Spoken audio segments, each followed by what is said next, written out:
God Almighty Father.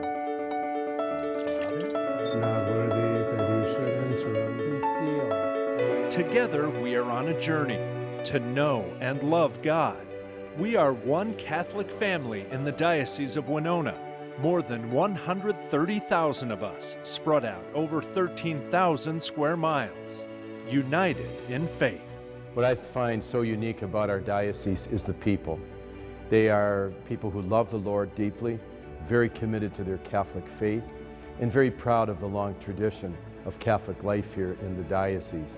From the time the pioneers came and brought the faith, to building up the diocese, to the challenges of the present, there's enthusiasm and deep commitment. A deep commitment is what prompted the Rooted in Faith Rejoice in Hope fundraising campaign. It's an effort that will allow each parish to focus on individual goals while working together to strengthen the priesthood, both in retirement and formation. This is about our life as Catholics, and priests are very important. Without priests, we don't have a sacramental life. We certainly don't have the Eucharist. For this is my body, which will be given up for you. And so this is an opportunity for all of us here in the diocese to be of assistance.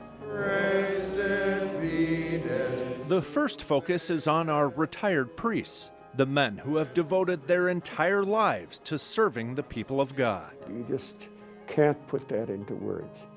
Their joys are a gift, their sorrows are a gift, but their love is everlasting. I think all of us have been touched in some way or another through the good work of a Catholic priest, and many times we probably haven't shown our appreciation as much as we could have. Here's an opportunity to say thank you. The average age of a priest in the diocese is 63.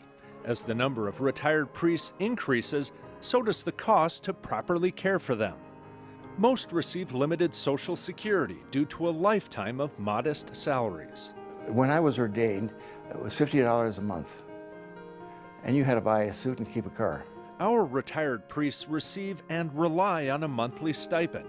It allows for the essentials. We depend upon that monthly income, and without it, I think we would probably be much more worried about what's going to happen. We need to take care of a person that dedicates their life basically to us.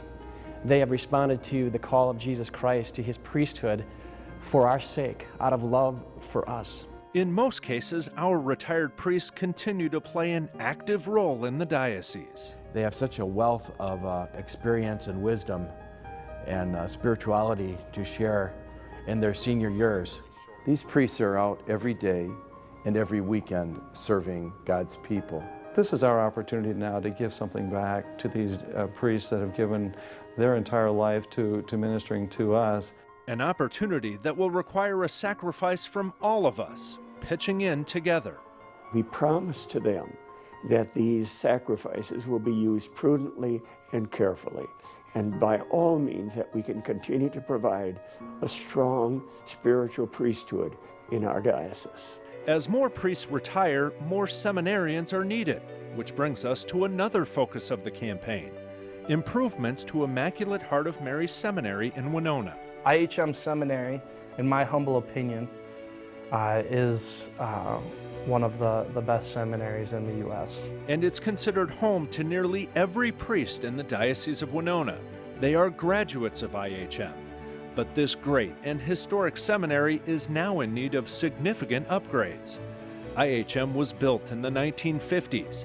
In addition to more space, more technology, and more accessibility for the handicapped, the facilities desperately need new plumbing, heating and cooling, and electrical updates. We have frequent times when the boilers don't work. We have frequent times when, the circuits are overloaded because it wasn't made for guys to have more than just a lamp plugged in their room. We have to update our facilities and our spiritual environment where we are forming men to be future priests. He has filled the hungry with good things. The improvements to IHM will impact more than just the seminarians. We're laying the groundwork so that those who come after us will have facilities that they can use, facilities that will follow the mission of the seminary and give us young men who are going to go on in theology to be priests. An investment in the seminary, I think, is an investment in the whole church and in all the activities of the church, because, you know, the structure of the church is built upon the clergy and the priests. Let us go to God's house. These are our future priests, our future leaders of the church. We need to provide a facility that does not distract them from their main calling, and that's discerning the priesthood and the program of priestly formation. Your gift could impact their discernment and much more. The better priest that you have, the better the priest is formed in seminary, the more he's going to give back to his parish in the future down the road. It's a gift for the future of the church and the future solid formation of our young men for priesthood. It's kind of like the gift that will keep on giving. On earth as it is in heaven. I'm continually amazed at the generosity of God's people since I've been here. Like, they're always providing for us. We live off their generosity. I know me and the guys here, we wouldn't be here if it weren't for your generosity contributing to this seminary. The renovations here at IHM are to really help form the priest for the next generation and the generation after that. Priests who can go into the world and really proclaim the gospel, because they'll be holy men, virtuous men, holy men who want to love God and love his people and serve his people. It's a calling these men do not take lightly. Bishop Quinn is turning to you for help. And I'm sure every Catholic can name dozens of priests I can who've been part of our journey of faith. And I ask our Catholics to join me in supporting those preparing for the priesthood and those who have served us with such generous lives. We are on this journey together, from addressing the important needs at each of our parishes, to uniting as one in our effort to strengthen the priesthood. We are rooted in faith. We rejoice in hope.